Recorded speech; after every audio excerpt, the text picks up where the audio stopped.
Listo. Entonces, el día de hoy vamos a hablar de las hipersensibilidades. ¿A qué creen ustedes que hace referencia a las hipersensibilidades? Como la respuesta a una reacción exacerbante que pues se traduce en alergia.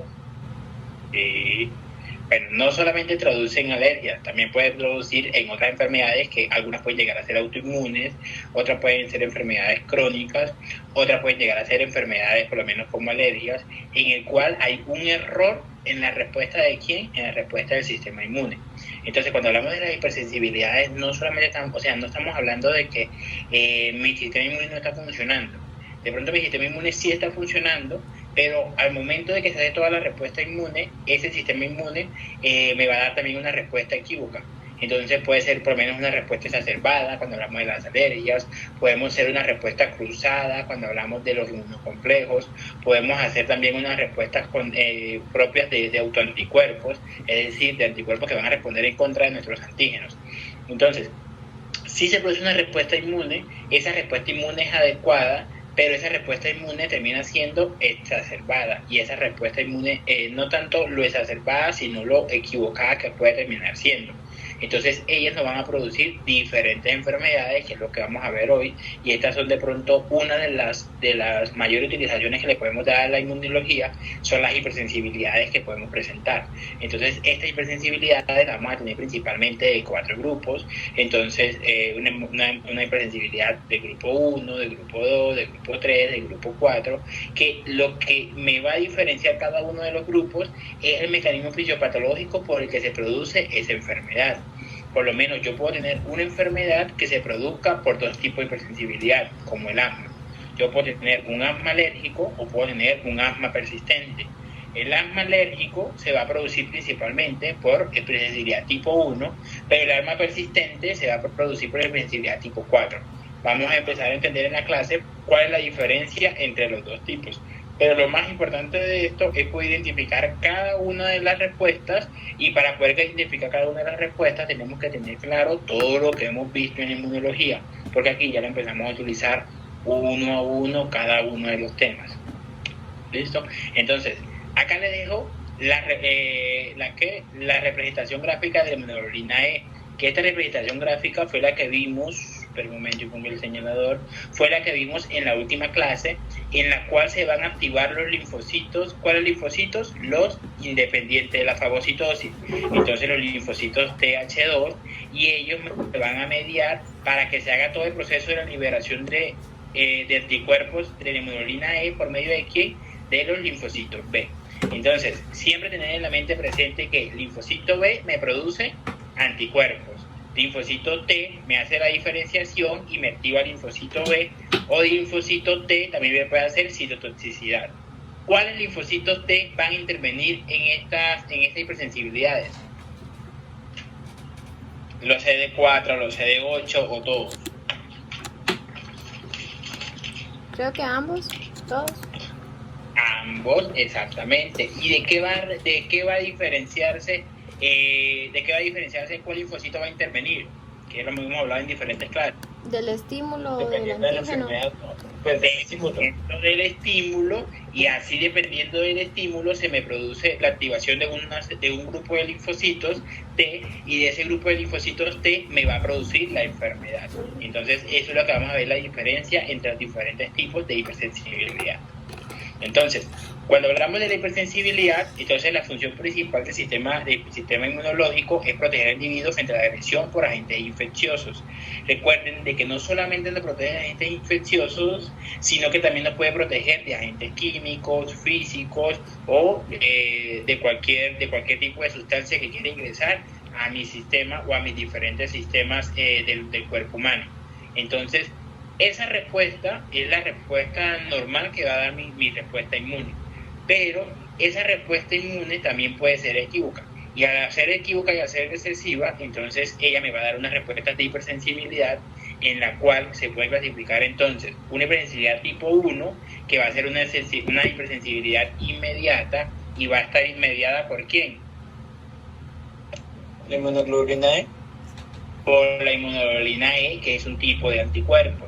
Una hipersensibilidad tipo 2 que va a ser citotóxica, en la cual también va a estar mediada por anticuerpos, pero ya aquí va a ser entonces principalmente por inmunoglobulina G y inmunoglobulina M. Una tipo 3 que va a estar mediada por inmunocomplejos, que recuerden que los inmunocomplejos, como ya lo hemos visto desde el inicio del curso, entonces es la unión entre el antígeno y el anticuerpo. Entonces, en esta medida por inmunocomplejos se va a dar una respuesta antígeno y anticuerpos, y esa respuesta antígeno y anticuerpos va a estar ubicada donde se va a ubicar todos esos inmunocomplejos en unos diferentes órganos, y al producirse esa localización en diferentes órganos nos lleva a que se produzca una respuesta de hipersensibilidad. Y una tipo 4 que va a estar principalmente mediada por células T.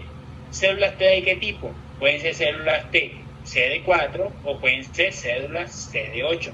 Entonces la CD4, recuerden que van a hacer diferenciación celular, y la CD8 me va a dar principalmente la citotoxicidad. Entonces, dependiendo de las células que intervengan, o las células T que intervengan, así va a ser la clasificación de la hipersensibilidad tipo 4. Acá les dejo entonces esta tabla, las diferentes enfermedades que se relacionan con cada una de las clasificaciones, y ahorita vamos a ver por qué cada una de las enfermedades se incluye en este tipo de respuestas. Entonces, por lo menos todo lo que es la tipo 1, que no tiene subclasificación, entonces van a ser principalmente por reacciones alérgicas. Unas reacciones alérgicas que pueden ser tan sencillas como una dermatitis atópica. Bueno, no es tan sencilla porque la dermatitis atópica, estos cuadros de alergias principalmente tienen alguna característica, que no tienen cura, solamente se mantienen. ¿Y qué es lo más importante de estos cuadros alérgicos? Lo más importante es retirar el estímulo. Entonces yo puedo tener por decirlo así, una patología sencilla como la dermatitis atópica, que solamente es un eczema a nivel de la piel, o puedo tener una complicación tan severa como una anafilaxia. Que la anafilaxia ya va a terminar siendo una respuesta muy exagerada a un estímulo que tenga. Pues yo puedo tener una anafilaxia por un alimento, puedo tener una anafilaxia por un producto químico, puedo tener una anafilaxia por algo que yo me exponga, puedo tener una anafilaxia por un producto o un medicamento. Entonces, siempre de estos cuadros alérgicos buscamos nunca llegar a la anafilaxia. Entonces, por eso, por lo menos, ustedes siempre tienen que preguntar al paciente, ¿usted es alérgico a algo? ¿Por qué? Porque si él le refiere que es alérgico, siempre nosotros tenemos que cambiar ese grupo de medicamentos. Entonces, por lo menos, si él le dice, no, yo soy alérgico a los AINES, entonces usted sabe de que le debe dar cualquier medicamento que no sean AINES. Entonces, eso es lo que se está buscando principalmente, es retirar el estímulo. Ya vemos por qué es importante retirar el estímulo. Ahora, la tipo 2, entonces en la tipo 2 la vamos a dividir en dos grupos. Vamos a dividir una respuesta que va a estar mediada por anticuerpos, en los cuales principalmente van a estar implicados los IgG y los IgM, y en esta vamos a encontrar entonces fiebre reumática, vasculitis, síndrome de grupo astero, que ya vemos que es, y citopenias inmunes. Entonces, en esta, los anticuerpos que van a atacar una enfermedad cualquiera o una enfermedad específica, me lleva a hacer una respuesta cruzada, y al hacer esa respuesta cruzada, los anticuerpos me van a atacar ¿a quién? A mi propia célula. Entonces, estas vamos a tener, por lo menos la fiebre reumática se produce después principalmente de una amigdalitis leptocócica. Entonces es algo que se puede evitar. Entonces siempre yo voy a tener primero un estímulo, ese estímulo posteriormente me hace una respuesta cruzada, y al hacer la respuesta cruzada se produce la respuesta de hipersensibilidad. Entonces en esta 2A van a ser principalmente mediados por anticuerpos, anticuerpos que me van a atacar mis propias células. En la 2B también va a estar mediada por anticuerpos, pero esta 2B se caracteriza porque principalmente me va a afectar algunos receptores, enfermedades como la enfermedad de Gray, como la miastenia gravis, y ahorita lo vemos, en la cual el anticuerpo va a atacar directamente un receptor específico. Por lo menos en la enfermedad de Gray es el TSH. Él lo ataca y lo ocupa y no permite que la tiroxina funcione de forma adecuada. Entonces, la hipersensibilidad tipo 2 va a estar mediada por anticuerpos. La tipo 3 va a estar mediada por inmunocomplejos. ¿Qué quiere decir? Se producen complejos entre antígenos y anticuerpos, y esos complejos se vuelven no solubles y se localizan ¿dónde? Se localizan algunos en las articulaciones, algunos en los glomérulos, otro en la parte de la piel, otro en los vasos sanguíneos. Entonces, ellas van a ser mediadas por inmunocomplejos. Entonces, para poder tener ese tipo de hipersensibilidad, siempre vamos a tener la unión entre IgG o IgM, ¿con quién? Con antígenos. Y esos IgG y IgM con antígenos van a dar una respuesta específica y se van a ubicar específicamente en unas estructuras. Y por eso se van a producir las presentaciones clínicas como la enfermedad del suero, como la neumonitis por hipersensibilidad, como el lupus, como la glomerulonefritis por estreptocócitos. Igual ya ahorita vemos cada uno. Ahora, en la tipo 4, entonces de acá de la tipo 4 vamos a tener 4 subclasificaciones. Entonces vamos a tener, bueno, en el grupo en general, la tipo 4 va a estar mediada ¿por quién? Por células T. Entonces, ¿de qué va a depender cuál grupo pertenece? Entonces va a depender de la célula T que se active. Entonces, la tipo 4A va a estar mediada por células TH1, es decir, dependiente de la fagocitosis. En estas, lo que se hacen es que se destruyen principalmente algunas células y va a estar mediada por el TH1.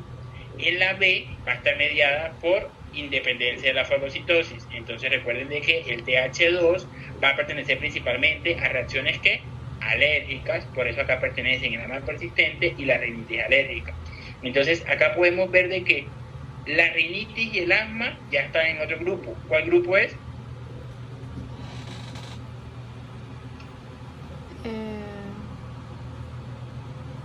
¿En cuál otro grupo está el asma y la rinitis? 1 y 4. Tipo 1. En el 1. Pero entonces, ¿qué diferencia entre uno y el otro? Lo que lo diferencia principalmente es que en el tipo 1 va a estar mediada por ¿quién? Por IgE, me va a dar una respuesta que no va a ser tan severa ni tan persistente, a diferencia del tipo 4, en el cual se va a estar mediada es por linfocitos T, TH2. Que en este sí vamos a tener un asma persistente o vamos a tener una rinitis alérgica mucho más exacerbada o mucho más severa. En el tipo 4C vamos a tener principalmente células citotóxicas, que esta célula citotóxica va a estar mediada por células citotóxicas en las cuales me van a producir perforinas y grancinas, que la vimos en la clase anterior, y en ella lo que se busca o lo que se va a producir, ¿qué va a ser? ¿Qué producirían estas células?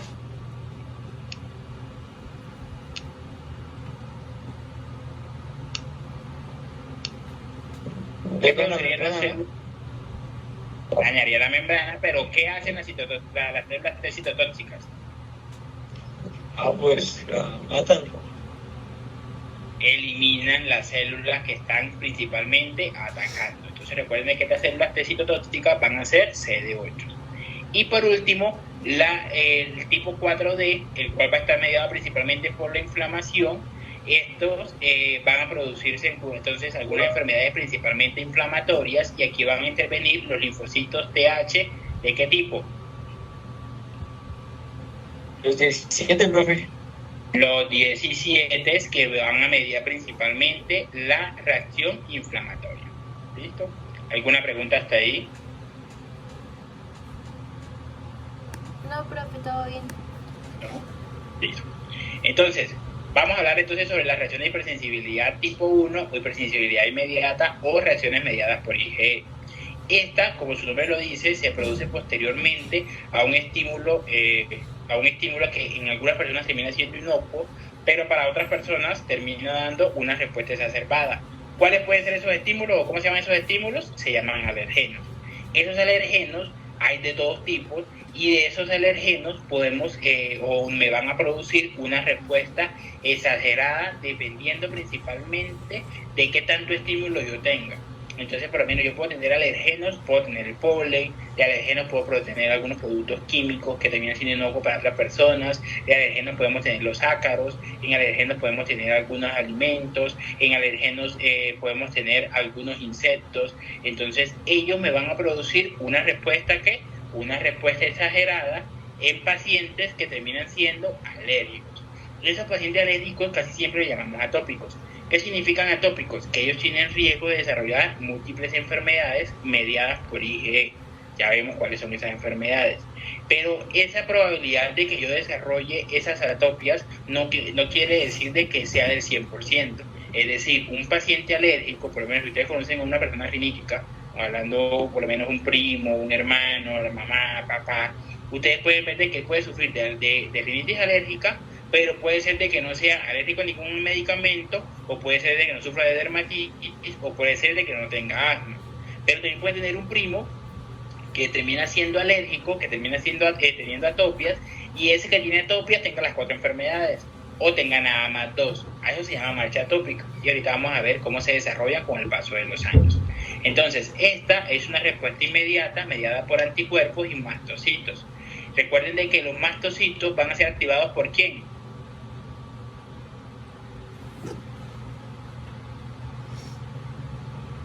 Con interleuquina 4, ¿no? Y sí. Pero ¿quién los activa por medio del CH4 de cuál inmunoglobulina?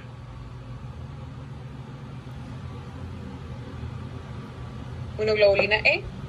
O la inmunoglobulina E, que recuerden de que ella tiene un CH4 que va a tener un receptor específico a nivel de los mastocitos y va a activar a estos mastocitos.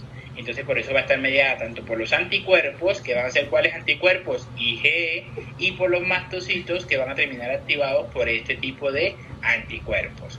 Entonces va a producir una fuga vascular y una secreción mucosa a medida de que siga la inflamación. En ella podemos tener una respuesta inflamatoria por lo menos muy sencilla, como que no tenga ataques de tos, o una respuesta muy exagerada,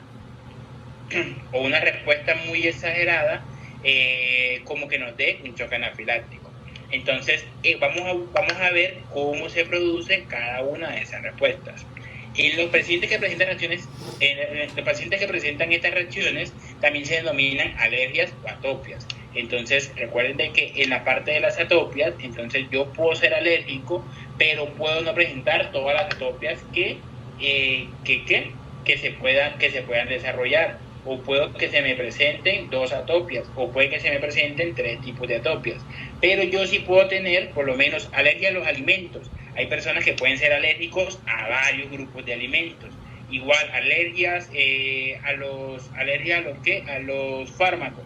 Yo puedo tener pacientes que pueden ser alérgicos a varios fármacos. Entonces yo no puedo decir, no, es que yo soy alérgico a la miel, pero no soy alérgico al maní. No, yo puedo ser alérgico al maní y puedo ser alérgico a la miel. Entonces eso depende de persona a persona. Y igualmente eso depende también de qué tantos estímulos haya tenido. ¿Por qué? Porque yo no le puedo decir a un paciente, usted es alérgico a los productos de mar, y él nunca ha comido productos de mar. ¿Él podría presentar alergias en ese tipo de pacientes?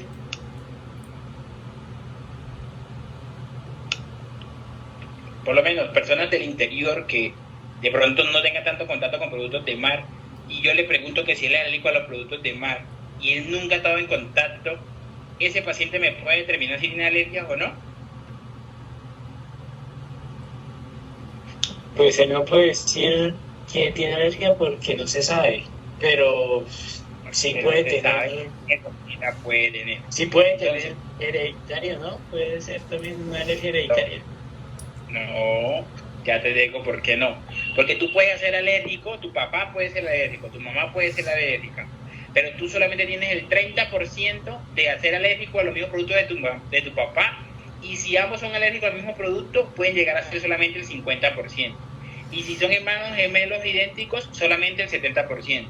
Es decir, yo puedo tener hermanos gemelos idénticos que no sean alérgicos al mismo producto, o que no sean alérgicos al mismo estímulo. Entonces, ¿a qué voy a decir si uno puede llegar a ser alérgico o no? Que yo no sé si soy alérgico hasta que no tenga el segundo estímulo contra ese producto. Entonces, un ejemplo, nunca he comido, pongamos, no sé, mariscos. Nunca he comido mariscos. La primera vez como mariscos no me da ningún tipo de respuesta. ¿Por qué no me da ningún tipo de respuesta? Porque apenas el cuerpo se está sensibilizando. Es decir, apenas el cuerpo está generando toda esa respuesta para que posteriormente en la segunda respuesta sí tengamos unos IgE en contra de ¿quién? En contra de los antígenos de los mariscos. Pero la segunda vez sí me genera una respuesta alérgica. Ese paciente que en la segunda vez me genera una respuesta alérgica, él va a ser alérgico a los mariscos. Siempre la pregunta de los pacientes es, pero doctor, ya yo había comido mariscos hace, no sé, en el anterior viaje, ya yo había comido marisco hace 2 años, pero la primera vez apenas estaba sensibilizando. Eso ya lo vamos a ver en qué se basa cada uno de esos procesos. Pero entonces yo nunca puedo decir, este paciente no me va a ser alérgico a tal cosa. O yo nunca puedo decir, no, un ejemplo, por su estrato socioeconómico él no va a ser alérgico a nada. No, él puede ser alérgico a cualquiera de los productos que él esté en contacto, o también puede ser alérgico a cualquier medicamento. Por eso es tan importante de que yo siempre le tenga en cuenta. Entonces, por lo menos él le dice, es que doctor, a los 8 años me iban a poner una penicilina y salí alérgico. Entonces, ese paciente va a ser alérgico para toda la vida. Por lo menos la penicilina, que casi siempre le hacemos pruebas. Entonces, ese hecho de que él te diga de que es alérgico desde a los 8 años y ya tenga 30, a los 30 va a seguir siendo alérgico. ¿En contra de qué? En contra de la penicilina. Entonces, eso tenemos que tenerlo siempre muy claro para que podamos definir con qué medicamentos o con qué productos los podemos tratar o no. Estas atopias entonces afectan el 10 a 20% de las personas, principalmente de países industrializados o en sociedades industrializadas. Entonces, acá vemos el primer factor. Las atopias afectan mucho más a personas de nivel socioeconómico elevado. ¿Por qué afecta mucho más a personas de nivel socioeconómico elevado? ¿Por qué creen ustedes?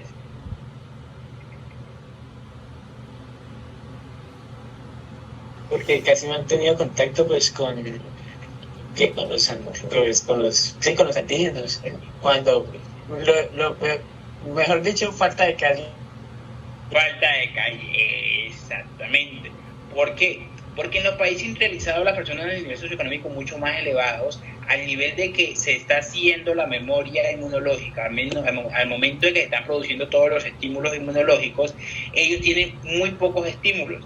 Entonces, por lo menos, un ejemplo, le hacen falta contacto con algunos productos químicos, le hace falta por lo menos contacto con el polvo, le hace falta por lo menos contacto con cualquier tipo de sustancias que me puedan producir esa enseñanza o esa memoria en mi sistema inmune para que yo no responda cuando yo esté adulto o cuando yo sea un adolescente de forma exagerada a ese tipo de sustancias o a ese tipo de alergenos. Pero eso no quiere decir de que si yo soy de estrato socioeconómico bajo, entonces no voy a ser alérgico a nada. No, hay personas de estrato socioeconómico bajo que pueden ser alérgicos a acetaminofén. Y hasta eso hay un meme que peor que esa persona. Entonces, eso no nos marca ninguna diferencia, sino la única diferencia que nos marca es que entre más industrializada sea la población, o entre mayor nivel socioeconómico tenga, mayor probabilidad de alergia va a presentar, mayor probabilidad de atopias va a presentar. Entonces, eso nos lleva a que se pueda marcar una probabilidad o un riesgo de que yo desarrolle principalmente atopias. Otros factores que también me pueden afectar aparte del nivel socioeconómico, entonces van a ser la predisposición genética. Si uno de los dos padres tiene atopias, es decir, sufre de rinitis, sufre de asma, sufre de alergia a los alimentos, yo tengo el 30% de probabilidad de sufrir la misma alergia, el 30% de probabilidad de sufrir de la misma enfermedad, o el 30% de probabilidad de ser atópico. Pero si los dos padres sufren de atopias, es decir, mamá y papá sufren de atopias, yo tengo el 50% de probabilidad de ser atópico. Pero si yo tengo un hermano gemelo, tengo el 70% de probabilidad de ser atópico. Entonces, miren de que no es totalmente, o sea, no es de que si papá es alérgico, yo soy alérgico. Si mi mamá es alérgica, yo soy alérgica. No, me puede llevar a que se aumente la probabilidad de que tenga esa predisposición genética, pero no me va a dar, ¿qué? El 100%. Pero así como tenemos una predisposición genética, también vamos a tener otros factores. Entonces, factores nutricionales, por lo menos tener alteraciones nutricionales, tanto de obesidad como de nutrición, aumenta mucho más el riesgo de yo sufrir de atopias. Algunos factores hormonales, entonces dentro de estos factores hormonales, entonces, ¿quién tiene mayor riesgo de sufrir de atopias? Principalmente las mujeres, más que los hombres, y cuando hay un desequilibrio hormonal, aumenta mayormente el riesgo de sufrir de esas atopias. Entonces, un ejemplo, tanto niño o niño, todos por lo menos sufren de asma en la infancia.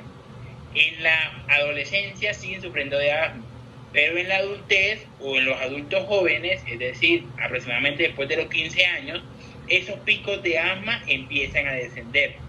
¿Cuándo se vuelven a alterar esos picos de asma? Después de los 35 años. Cuando otra vez hay un desequilibrio hormonal, sea porque por lo menos las mujeres tengan alteración de los estrógenos, los hombres liberación de la testosterona, eso nos lleva a que se produzca principalmente que otra vez predisposición a que tengamos de asma. Entonces, por lo menos si algunos de ustedes son asmáticos, lo más probable es que en esta época de su vida no han tenido ataques, no han tenido ninguna crisis. Pero cuando ya se vuelvan adultos, cuando ya empiecen entre adultez y ya llegando después de la vejez, tienen riesgo de que otra vez presenten cuadros asmáticos. Entonces, esos desequilibrios hormonales me pueden llevar a que se produzcan principalmente factores de atopias. Otros son los factores psicológicos. Entonces, por lo menos, hay muchas enfermedades de las atopias, por lo menos lo que son las dermatitis atópicas, donde el estrés, donde toda la liberación por lo menos hormonal que se produce por la parte del estrés, me pueden llevar a que las atopias se me exacerben. Entonces, por lo menos, un niño pequeño sufre de dermatitis, tuve un problema, por lo menos en el colegio, sufren de bullying o cualquier cosa, los cuadros de dermatitis se vuelven mucho más persistentes. Entonces, esos son factores como tal psicológicos. Otros, la microbiota de la persona. Aquí lo que hablaba entonces ahorita Andrés. Dependiendo qué tantos estímulos yo haya tenido en mi infancia, así van a ser los menos estímulos, vamos a tener la menos probabilidad de que yo responda ¿a quién? A que yo responda a los diferentes alergenos. Entonces, si yo en la infancia tuve estímulo con el polen, tuve estímulo con el polvo, tuve estímulo con productos químicos, tuve estímulo, o sea, los estímulos que tenemos totalmente las personas normales, eso me lleva a que yo tenga una microbiota adecuada en ese paciente y que la probabilidad de alergia me disminuya. No quiere decir de que si yo lo pongo al polvo todos los días no le va a ser alérgico al polvo, no. Puede que la predisposición genética sea más fuerte que la microbiota de la persona y él termine siendo alérgico por lo menos al polvo, puede ser alérgico por lo menos al polen, puede ser alérgico por lo menos a la picadura de algunos insectos, puede ser alérgico por lo menos a la miel, puede ser alérgico a cualquier producto, pero el hecho de que yo lo estimule desde la infancia me disminuye la probabilidad. Otro de los factores es el eje de regulación intestinal inmunitario. Entonces, ¿esto en qué hace referencia? Principalmente los estímulos de ingesta que yo realice, es decir, todos los estímulos de alimentos que yo realice, me van a bajar la probabilidad, que yo realice en la infancia, me van a bajar la probabilidad de que yo desarrolle X o Y atopias. Entonces le coloco un ejemplo. Es muy raro la persona que sea por lo menos de la costa atlántica y que sea alérgico a los productos de mar. A diferencia de las personas por lo menos de Medellín, tienen mayor probabilidad de que tengan esa atopia a los productos de mar. ¿Por qué? Porque en la infancia de las personas de Medellín no tuvieron un estímulo intestinal de esos tipos de antígenos, de esos tipos de alergenos. Entonces, por lo menos las personas que tuvieron ese estímulo en la infancia, la probabilidad de que él sea atópico más adelante va a ser mucho menor. En cambio, las personas que nunca tuvieron ese estímulo, la probabilidad va a ser mucho mayor. Igualmente, el eje psiconeuroendocrino inmunológico. Entonces, en este se incluyen todo lo que es la parte hormonal, la parte psicológica, como acá lo vemos en los factores psicológicos, y la esfera y la parte inmunológica. Entonces, siempre recordando que por lo menos las personas que sufren de cualquier alteración psicológica me puede llevar a que se desarrolle o a que tenga mayor episodio de atopias o mayor episodio de respuesta a los alergenos. ¿Cuál es uno de los factores protectores más importantes para no tener respuesta a las atopias? ¿Cuál creen ustedes que es? Aparte de ponerse en contacto con los productos, con los alergenos.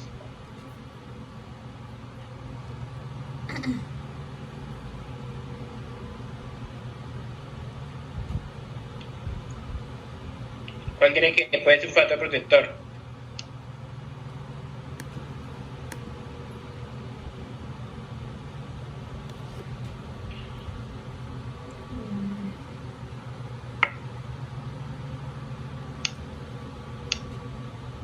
¿Cuál puede ser un factor protector? Una forma de que los bebés tengan inmunoglobulina E.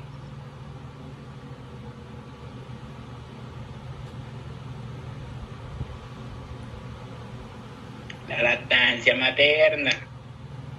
Entonces, un factor protector para disminuir la probabilidad de atopias de cuando somos adolescentes, cuando somos adultos, es la lactancia materna.